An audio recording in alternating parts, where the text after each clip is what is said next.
Сегодня мы будем говорить о том направлении йоги, которое существовало на территории Руси в давние времена, до пришествия сюда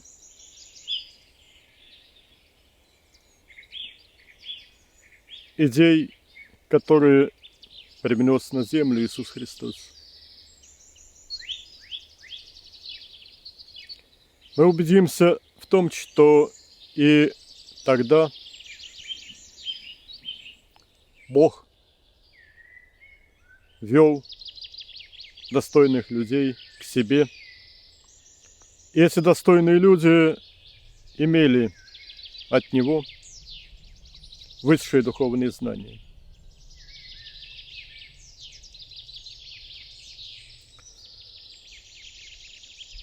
Были, разумеется, среди славян и языческие варианты веры. Что такое язычество? Это, так сказать, народная фольклорная вера, сказочная вера в разных выдуманных персонажей. Но вот у других людей, более разумных, ведь люди различаются интеллектом. Различаются интеллектом вследствие чего? Вследствие, во-первых, эволюционной зрелости души, точнее возраста души. И второе, вследствие того, как использовалась свобода воли, как использовалась возможность эволюционировать данными людьми. Кто-то растил себя в добре, в любви, кто-то растил себя в пороках.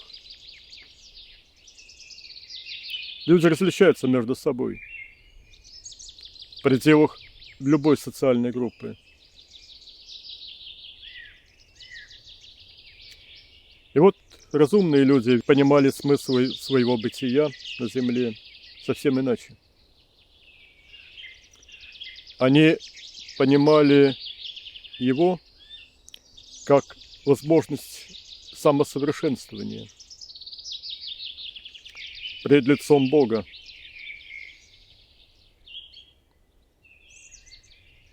Они понимали, что они должны любить своего Творца.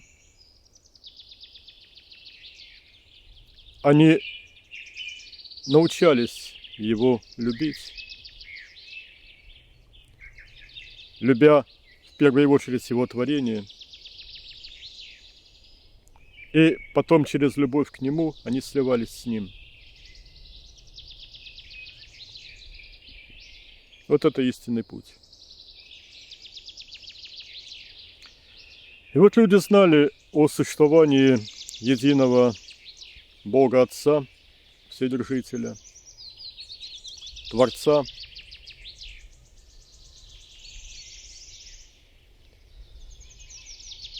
И в разных местностях на славянских землях его называли или сварогом, или родом. И до сих пор остались слова производные от этих двух слов. Ну, например, устаревшее слово «сварганить» от слова «сварог», то есть «сотворить». Или такие слова, как «родители», «род», «роды», «породить» от слова «род».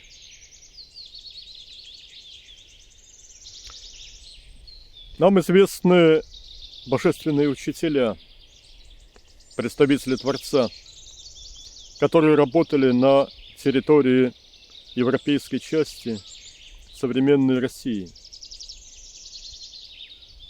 Среди них Осирис. Он руководил духовным продвижением людей в лесной части России. А те же самые функции в степях, среди степных ландшафтов, исполнял Курган-Баши. Также работали, помогая людям в их духовном поиске, Сурья и Лада. В более поздние времена, как раз в эпоху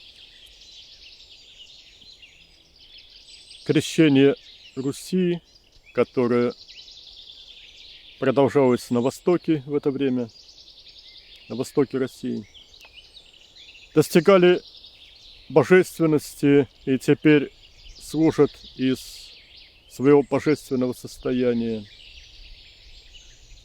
служат Творцу, служа духовно людям. Рада, Алексей и их сын Еремей.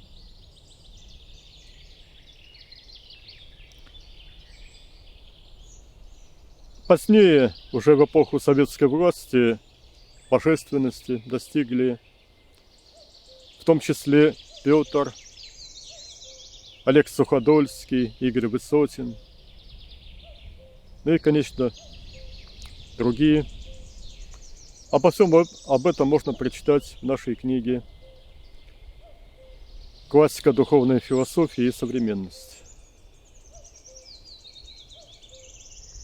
Работают здесь, конечно, Иисус Христос, Его божественные апостолы, именно божественные апостолы, Андрей, Иоанн, Марк, Филипп, Матфей.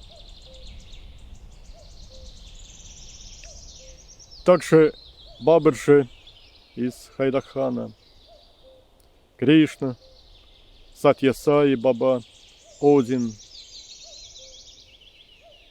Птахотеп с Элизабет Хейч, Сакрау, Саркар, Ямамута, Ямамата, божественные учителя индейской, исламской традиции, даосской, буддийской.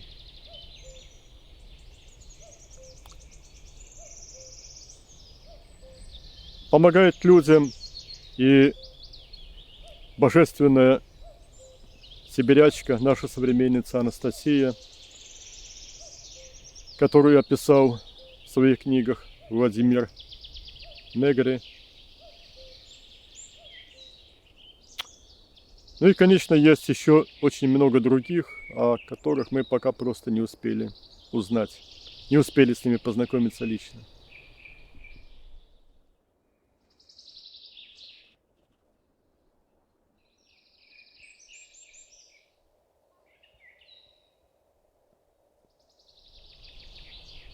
Итак, начнем с избранных цитат из беседы нашей с божественным Осирисом.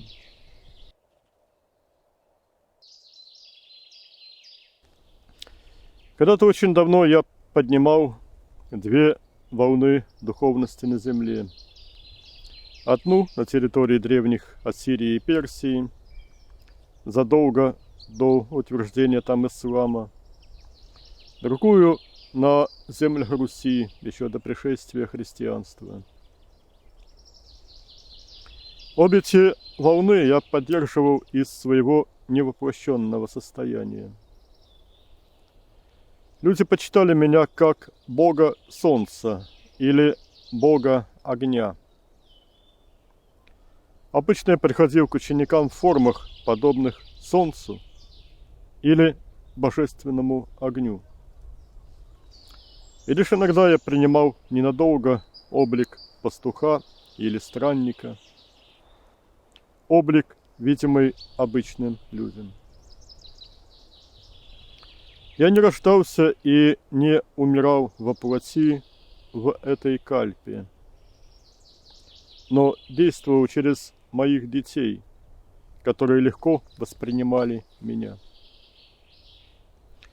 Я учил поклоняться не солнцу или огню, но единому Отцу, сущему во всем. Я продолжаю делать это и сейчас. Методы, которые я предлагал, наиболее точно отображены в ваших 3 этапах центрирования. Это один из наших фильмов.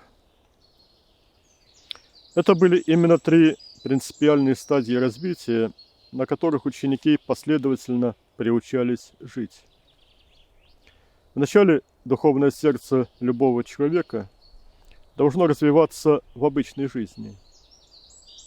И только тот, кто становится абсолютно устойчивым в состояниях любви, дарения,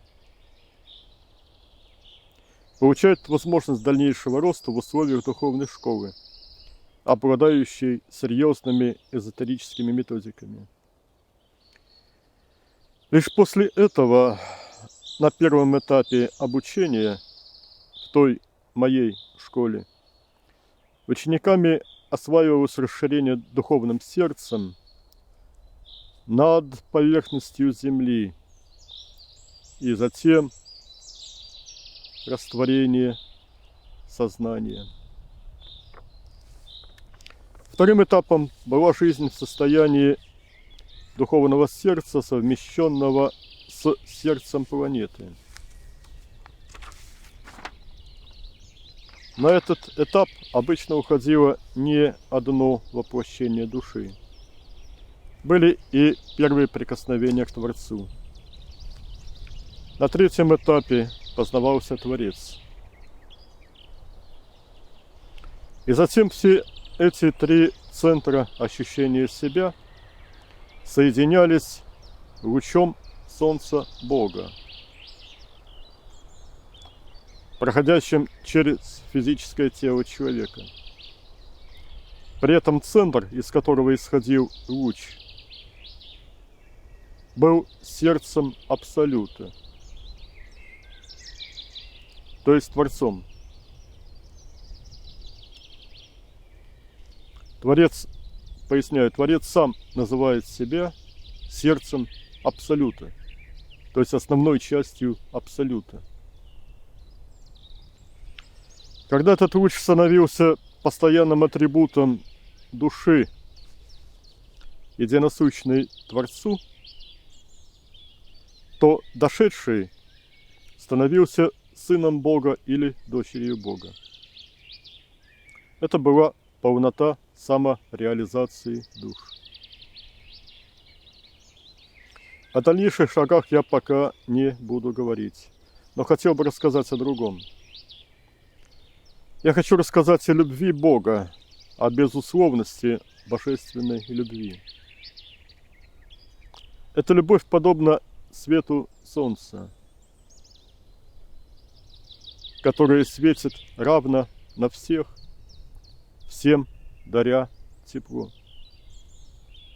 Такова природа солнца – светить. Природа огня – быть ярким и греть. Природа сахара – быть сладким. Природа солнца – светить. А природа любви – дарить.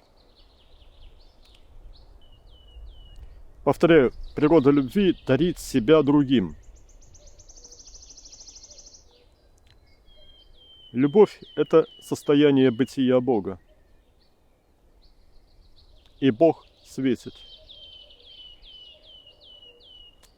из себя собою. Кто-то из людей тянется к свету, кто-то уходит в тень. Но и те, и другие имеют жизнь от Него. Надо учиться быть светом любви Бога. Надо жить, будучи не телом, а дарящим светом. Надо светить любовью. И тогда постепенно происходит полное преображение в незамутненность и чистоту ясного света Творца. А сейчас я обрисую вам две самые последние ступени пути. Первая – это программа минимум, вторая – программа максимум. Атрибуты воина духа – щит и меч. Жизнь в материальном мире для воина духа – это жизнь на поле боя. Для того, чтобы стать независимым и недосягаемым, чтобы не быть втянутым в кипение земных страстей, чтобы обрести отрешенность, воин духа обретает щит. Но за этот щит надо сражаться. Воин духа получает его в результате долгих лет упорной, каждодневной, непрестанной борьбы за совершенство. Обладание щитом означает умение жить в сердце Абсолюта, за завесой, намного глубже того мира, в котором клубятся вихри страстей. Из самой глубины сильными руками воин духа поднимает завесу, как бесконечный по размерам щит, делая себя неуязвимым. Ведь это щит самого Творца. Он не пробиваем ни страстями земными, ни ненавистью врагов, ни мирской суетой. Но можно достичь и большего. Тот, кто приучается прочно жить в постоянном слиянии с беспредельностью изначального, кто окончательно располагается под щитом своим бесконечным сердцем, которое едино с сердцем Абсолюта, с Солнцем Бога, тому будет дарован меч. Меч – это единосущный Солнцу Бога, не изменяющий своей первозданной тонкости, божественный луч, направляемый из самой сути всего в творение. Меч означает способность во всей полноте творить волю Творца на земле. Это подаренный Отцом скипетр, знак царской власти. Это намерение Творца. Это вся мощь изначального, сконцентрированная в едином луче, устремленная в мир творения и напрямую передающая любому объекту волю Творца. Творец говорит быть, и это происходит.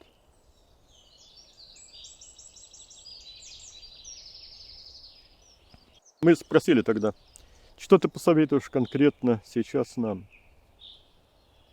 Осирис ответил: какие бы события ни происходили вокруг тебя на материальном плане, сопоставляй их с бесконечностью жизни во мне. И второе. Нужно вдохновлять людей на служение мне. Нужно зажигать их сердца идеями служения Богу. Я подобен солнцу.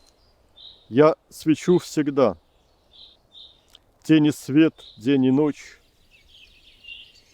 существуют только для тебя, пока ты живешь на земле, ощущая себя лишь как тело. Солнце же дарует свет всегда. Восходы и закаты – это только результат вращения Земли. Там, где лежит ее собственная тень, ночь. Там, где взгляд обращен к солнцу, день. Я подобен солнцу. Я всегда свет, любовь, покой. Вся тень, вся двойственность находится внутри людей. Я же свечу на всех равно.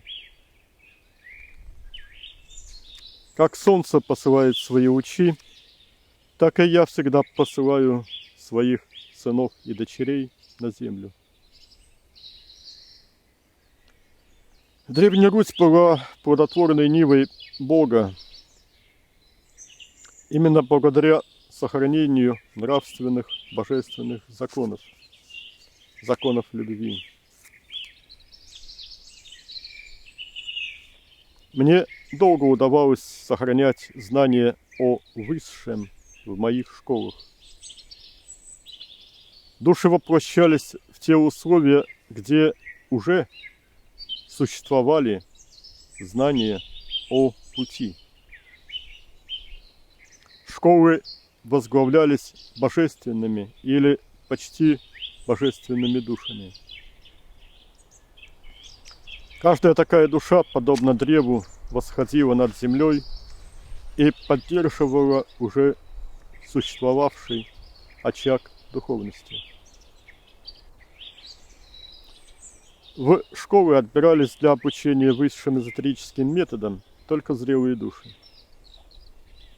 Критерием служила способность уже развитого сознания именно по-серьезному мыслить.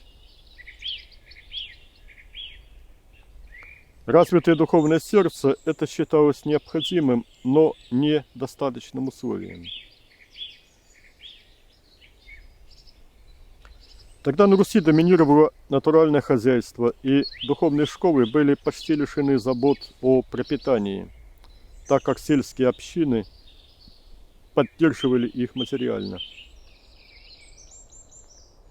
А люди тех общин получали от школ возможность получать помощь высшими умениями в предупреждении засух и неурожаев, в исцелении болезней, в обучении детей. Те общины, при которых были школы, сосуществовали с ними как единый организм, как единая семья. Те, кто приходили из меня, работали прежде всего с уже зрелыми душами, которым не нужно было развивать интеллект через наполнение ума информацией.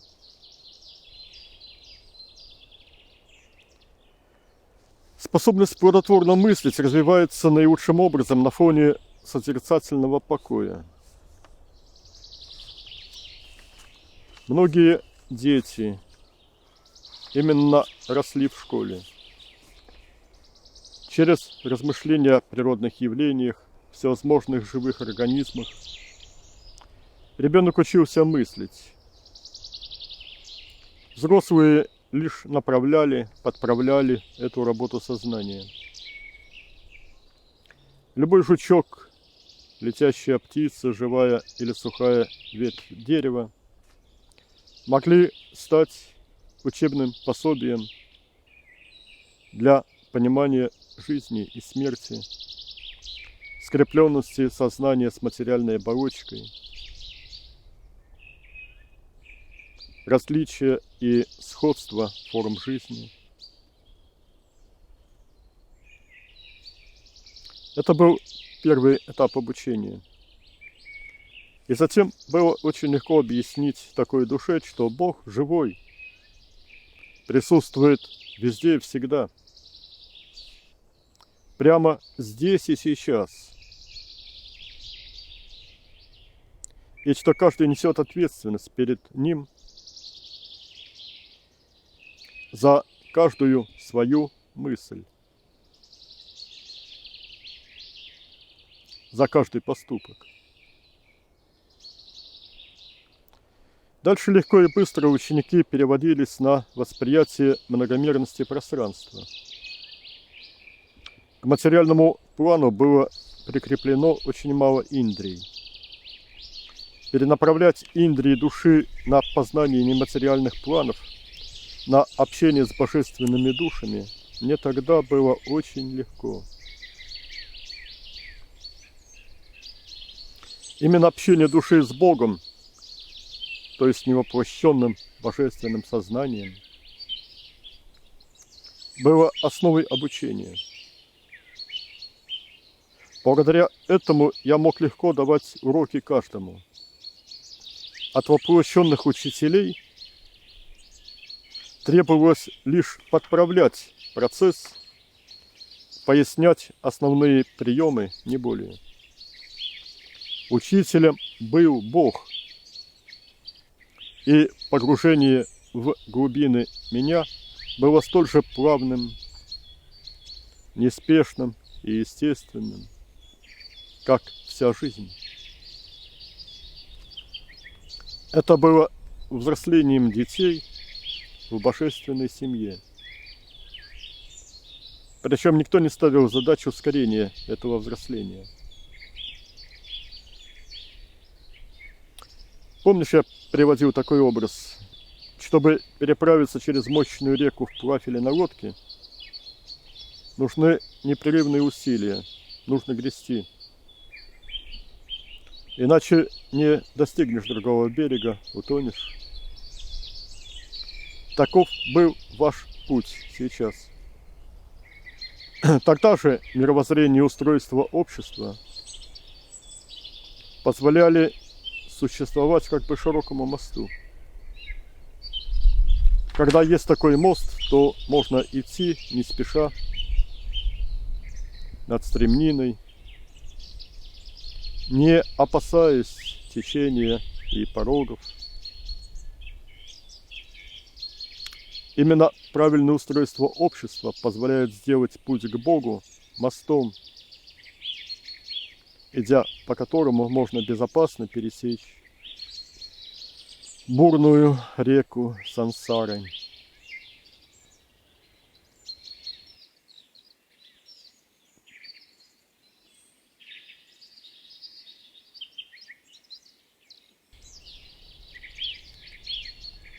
Прозрачный нематериальный свет, искрящаяся силой жизни молодость, веселое сияние взгляда и улыбка – это ясный месяц, один из множества учеников Осириса. Вот такое состояние души вам бы в фильме передать, начинает говорить ясный месяц, чтобы зазвенела радость в сердцах, чтобы растаял зимний лед скепсиса и уныния обыденности,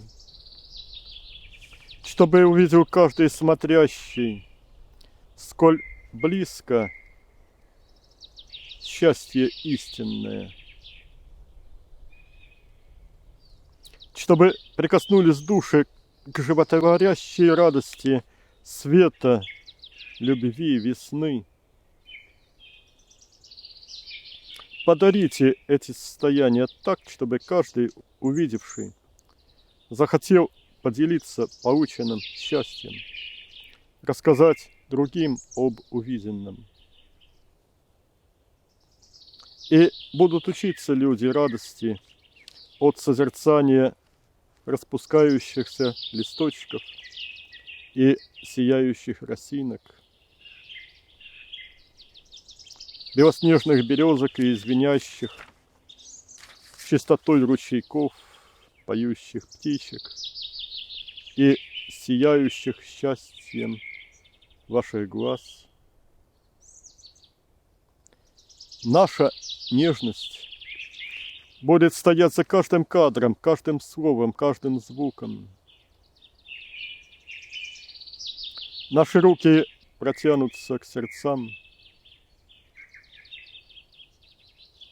чтобы устремились люди к свету, к божественной чистоте.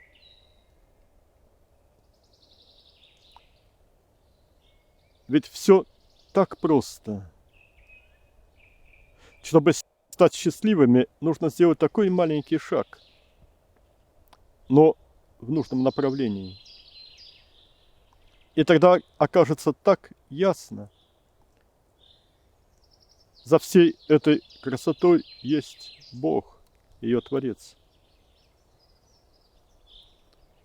И в радости к Нему устремятся сердца. А дальше, ведь у вас все методы есть. Мы спрашиваем: ясный месяц, расскажи, пожалуйста, как ты сам достиг божественности? Да вот всего лишь окончил лесную школу Осириса. Главное внимание в нашем обучении уделялось двум направлениям. Первое – развитию души в качестве духовного сердца и все более глубокому познанию Бога. Вначале в аспекте Святого Духа, потом и Бога Отца. Второе – умению жить независимо от тела и из этого состояния помогать воплощенным и невоплощенным душам. В результате такого обучения даже те, кто не овладевали полнотой божественности, то есть слиянием с Творцом, после развоплощения продолжали свой кусочек служения. Каждый избирал себе то, что ему ближе. Про последнее я бы хотел рассказать подробнее. Научившись, например, жить в разлитых, утонченных состояниях, каждый овладевал умением дарить их собою. Например, кто-то создавал поля любви там, где играют дети, так, чтобы в поле любви именно приучать их жить, чтобы даже не могли возникать у них во время игр эмоции обиды, гнева или раздражения, и дети привыкали к правильным эмоциональным реакциям, а родители те объясняли бы им это уже на уровне слов. Или, например, забота о растениях в садах или в лесу. Вы замечали, что на ваших местах силы бывают удивительные по красоте растения? Прекрасные прямые стволы и густые кроны тех деревьев, что шелестят листвой. Прекрасная, мягкая, густая хвоя и наполненные жизненной силой стволы хвойных наших друзей. А на местах с неблагоприятной энергетикой, особенно искалеченной людьми зла, растения подобны бледным больным детям. Пойми значимость той любви, которую и воплощенный, и не воплощенный в тело человек способен подарить природе. Нужно учить людей не только не вредить нашим меньшим братьям и сестрам, но и любить их.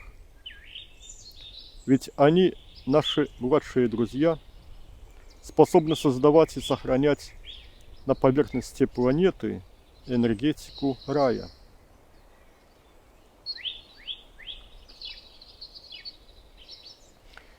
Было еще много аспектов приложения наших сил. Например, помогать душам после развоплощения освоиться в жизни без тела, создавать ритмы и мелодии музыки и так далее. Каждая следующая ступень обучения сопровождалась овладением подобными навыками служения.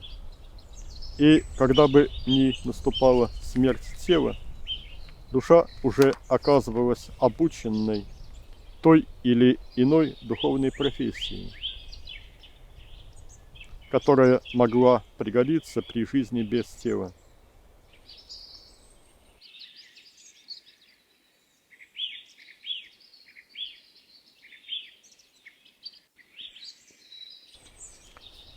Ну а теперь послушаем, что нам говорила Сурья. Была культура на Руси, когда сердечная любовь являлась нормой жизни, а не редким исключением. Атмическая составляющая многомерного организма человека включалась в его жизнь с рождения. И состояние гармонии и тонкости, в которых люди жили, позволяли очень быстро накапливать этот бесценный потенциал души. Поясню, что Сурья здесь говорит о кундалини.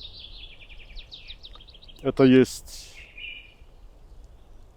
одно из проявлений атмана в многомерном организме человека.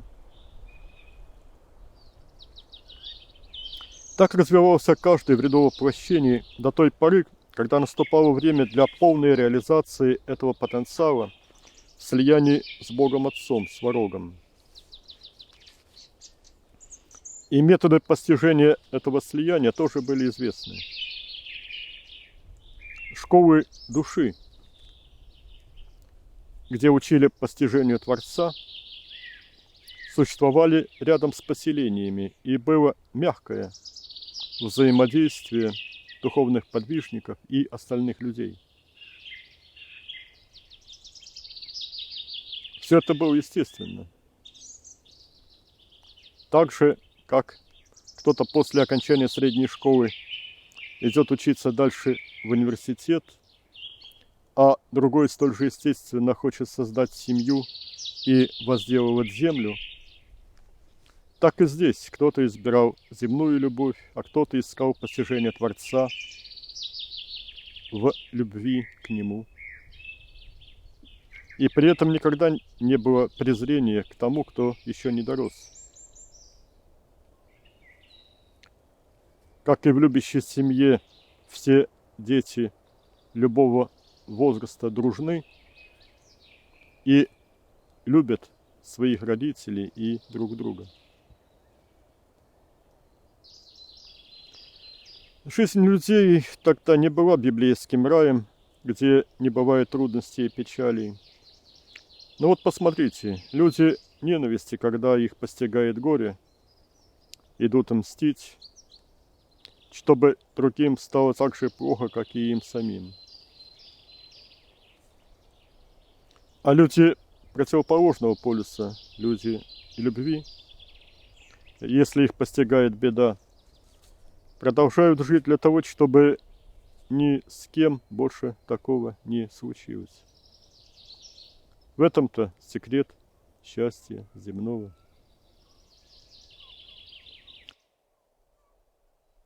Солнце в ту пору было символом Сварога. И каждый ученик должен был научиться возжигать солнечный свет. Вначале в масштабах своего тела, затем в размерах Земли, а потом наступал и этап слияния с Солнцем Сварога.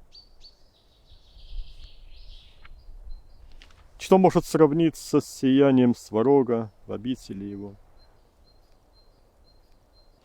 Воплощение аватара – это всегда жертва, радостная, добровольная. Это дарение себя людям. Аватары приходят к тем, кто забыли, что такое любовь. Они, как врачи, приходят исцелять больные души. А мое лесное солнышко светит всегда. Приходите ко мне. Мы просим, не уходи, пожалуйста.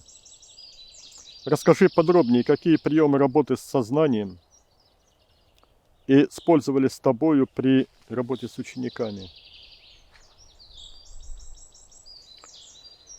Мы очень много работали на рассвете, используя восход солнца. Учились быть солнечным светом, светить солнечными лучами из своих духовных сердец. Что делает абсолютное большинство людей ранним утром? Ответ прост: спит. А ведь если бы человек хоть один раз в жизни встретил рассвет сознательно, покинув для этого теплую постель и уютный дом, если бы он, замерев от восторга один на один со восходящим солнцем, окружающей тишиной и гармонией природы, встретил рассвет, именно встретил, а не просто увидел,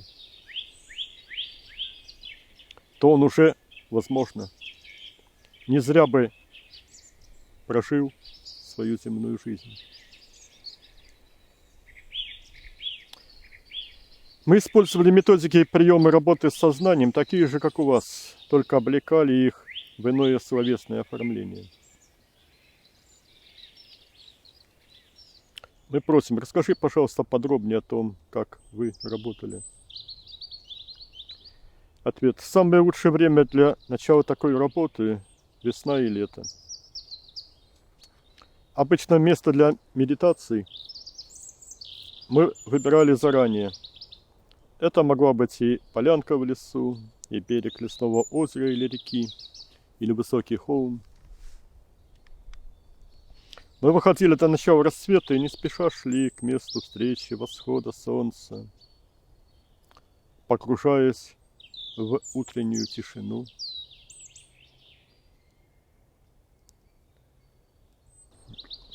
Вы замечали, какая удивительная тишина перед рассветом?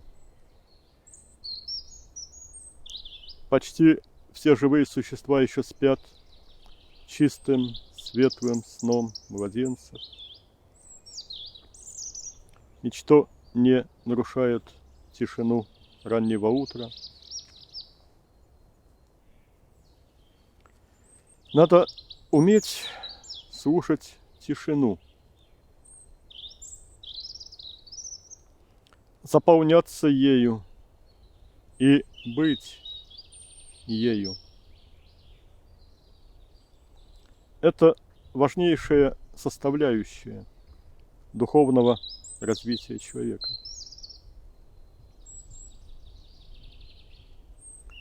Если на рассвете в лесу, например, начать слушать тишину окружающего пространства ушами души, или точнее ушами духовного сердца, то можно стать абсолютной тишиной. Когда внутри тебя устанавливается тишина, низшее «я» превращается в ничто. Ничто от него не нарушает больше тишину и гармонию окружающего мира. В такой тишине можно услышать все, от мягкого говора лесного ручейка, шепота листьев на деревьях, теплого дыхания спящих зверюшек, до самых сокровенных тайн мироздания.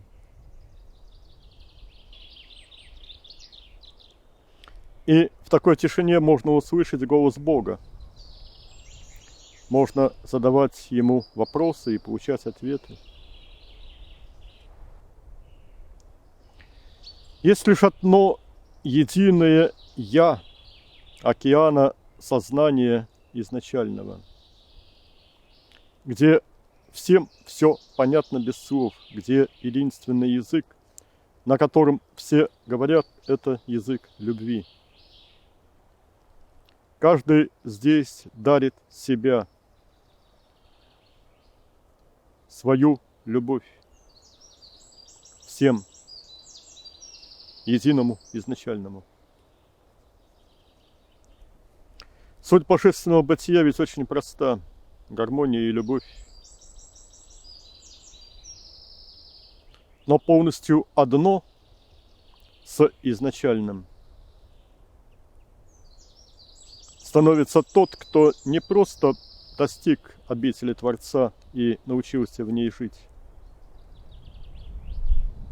а тот, кто исходит из нее к воплощенным существам, проявляя Творца, будучи им.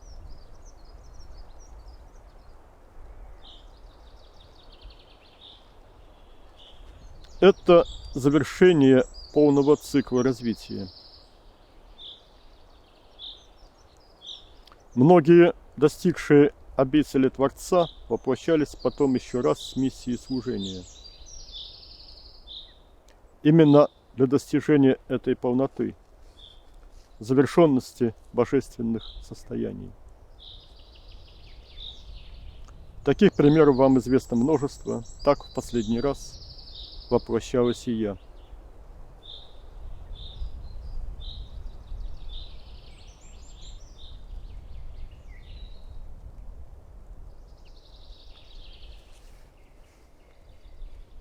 Но вот я расскажу один очень важный прием медитативной работы, один из основополагающих приемов, который нам подарила Сурья. У нас так эта медитация и получила название Сурья-1. Надо полностью переместить верхний дантян, ну или проще всю голову, ощущение головы в грудную клетку. И теперь мы смотрим глазами души, глазами духовного сердца из грудной клетки, слушаем ушами души тишину окружающего мира.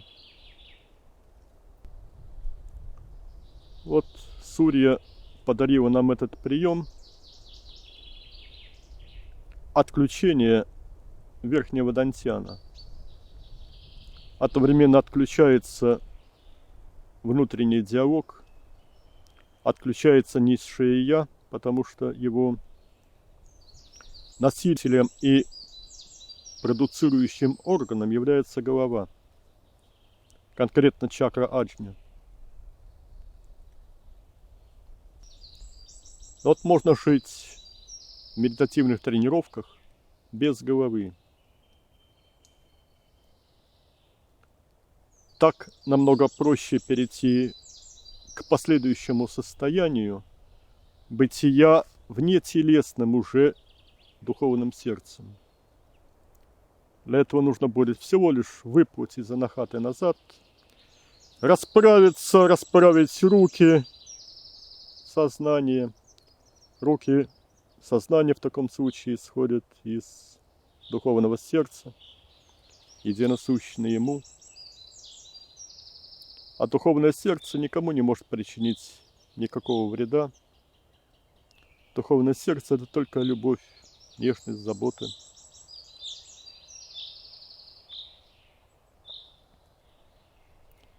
Но, разумеется, когда мы должны взаимодействовать с материальным миром, нужно снова входить в обычное человеческое состояние, снова включать голову.